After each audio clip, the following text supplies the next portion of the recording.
Аппликацияны ясар өчен безгә җилем карандаш, кәгазь тәлинкә, без аны түгәрәк формасы өчен сайладык. Гади карандаш, кайчы, төсле картон һәм төсле кәгазь кирәк булачак. Без куе зәңгәр, алтын һәм күк төсендәге төсле кәгазьләрне һәм гади ак кәгазьне сайладык. Иң элек куе зәңгәр төстәге төсле кәгазьне алабыз һәм теләсә нинди түгәрәк форма ярдәмендә анда түгәрәк сызабыз. Без кәгазь тәлинкәне сайладык. Хәзер кайчы ярдәмендә төсле катыргыдан түгәрәк кисәбез.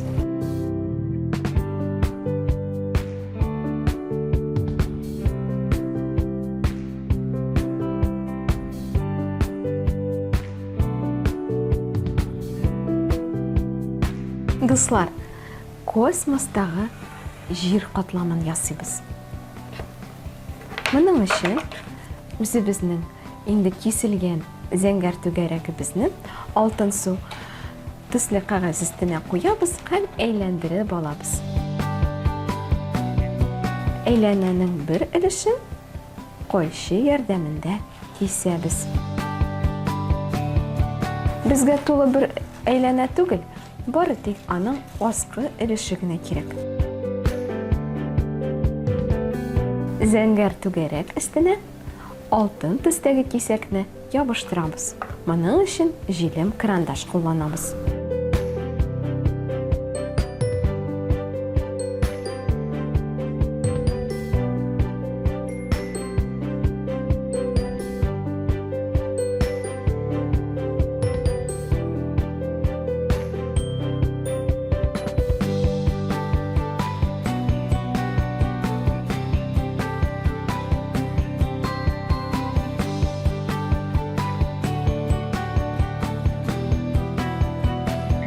Аппликация безнең нигезе әзер. Ак кәгазь битен алабыз һәм аның өстенә нигезебезне салып, гади карандаш ярдәмендә әйләндерәбез. Безнең менә шундый түгәрәк килеп чыкты. Шул түгәрәк эчендә безгә космонавтны ясарга кирәк. Түгәрәк эчендә скафандр кигән космонавтны ясыйбыз. Сез дә безнең арттан кабатлабыз.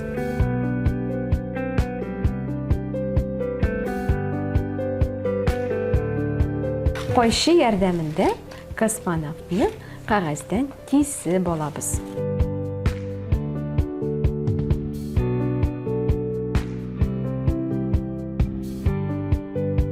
Космонавтны кәгазьдән пөхтә һәм матур итеп кискән арада, әйдәгез әле космос турында матур видео карап китик. Достым, син инде җирнең түгәрәк булган. Аның кояш тирәсендә әйләнеп йөрүен беләсең, шулай бит. Белмәсәң, безнең каналдан җир турында видео кара. Сылтама видео астында. Ә менә элек кешеләр галәм турында берни дә белмәгән. Алар җир түгәрәк түгел, ә яссы һәм бер урында гына тора дип уйлаган.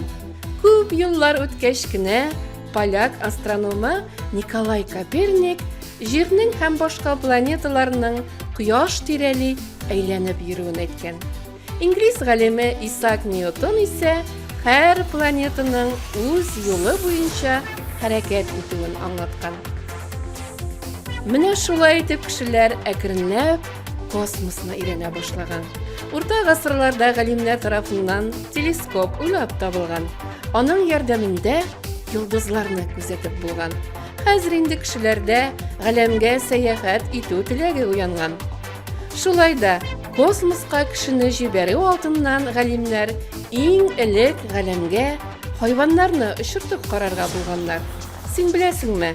Бүгенге көнгә кадәр галәмгә очкан хайваннар арасында этләр, песиләр, маймыллар, таш бакалар, күселәр, тышканнар, бакалар, кәлтәләр, әкәм-төкәмнәр, балыклар бар. Бөҗәкләр арасында да космонавтлар юк түгел. Алар чебеннәр, бал кортлары һәм тараканнар. Шулай да хайваннар арасында иң билгелеләре белка һәм стрелка исемлекләр. Алар 1960 елның 19 августында галәмгә оча һәм җиргә исән-сау әйләнеп кайта. Аларга Мәскәү өлкәсенең Люберцы шәһәрендә хәтта һәйкәл дә куелган. 1961 елның 12 апрелендә галәмгә беренче тапкыр кеше оча. Ул Советлар Союзы космонавты Юрий Гагарин була. Гагарин Восток 1 космик корабына утырып, җир шарын 1 сәгать 48 минут эчендә әйләнеп чыга.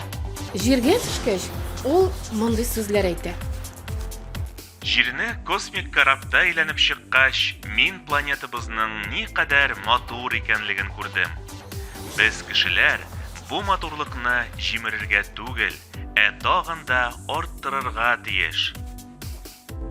Космоска беренче булып очканы өчен Юрий Гагаринга Советлар Союзы герое исеме бирелә. Мәскәүдә беренче космонавт хөрмәтенә һәйкәл куелган. Илебезнең һәр бер шәһәрендә диярлек Гагарин урамы, Гагарин проспекты бар. Космоста кеше үзен ничек хис итә соң? Без җирдә булганда атлап йөрибез. Җир безне үзенә тартып тора, космоста тарту көче юк. Шуңа күрә кешеләр галәмдә очып йөри. Космонавтлар ашарга әзерләми, махсус консерваларга, тюбикларга салынган ризык ашый. Йоклаганда диварларга беркетелгән махсус йокы капчыкларына кереп йоклый. Ачык космоска чыкканда суларга мөмкинлек бирә торган скафандр кия. Космоска очу өчен нык сәламәтлек һәм әлбәттә зур батырлык кирәк. Дуслар, видео сезгә ошагандыр дип өметләнәбез. Без дә космонавтны кисеп бетердек. Хәзер инде дәвам итәбез. Космонавт космоста югалып калмасын өчен аның скафандрына озын трос беркетелгән. Ул аны космик кораб белән тоташтыра. Хәзер без аны кагазьдән кисеп ясаячакбыз. Моның өчен без ак кагазьне алдык һәм аннан шундый озын гына тосма кистек. Хәзер инде аны кайчы ярдәмендә бетереп куябыз. Кайчы ярдәмендә килеп чыкмаса, балалар, сез карандаш куллана аласыз. Шулай гына карандашка да әйләндереп түгәрәкләргә мөмкин. Без кайчы белән түгәрәкләү усулын күрсәтәбез. Скафандрның пыяласын да ясарга кирәк, чөнки бу очракта безнең космонавтыбыз космосны яхшы итеп күрәчәк. Без аны күк төстәге төсле кагазьдән кисеп алабыз. Ул овал рәвешендә. Аппликация безнең һәр өлешедә әзер булды. Хәзер инде аларны бергәләп, беркетеп, җыеп куярга вакыт килеп җитте. Без җилем карандаш ярдәмендә космонавт рәсеменең арткы өлешенә җилем сылыйбыз һәм аны нигезгә ябыштырабыз.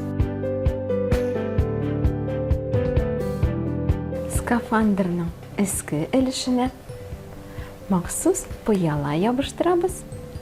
Хәзер космонавтны космик корабка тоташтыра торган тросны да ябыштырырга вакыт килеп җитте.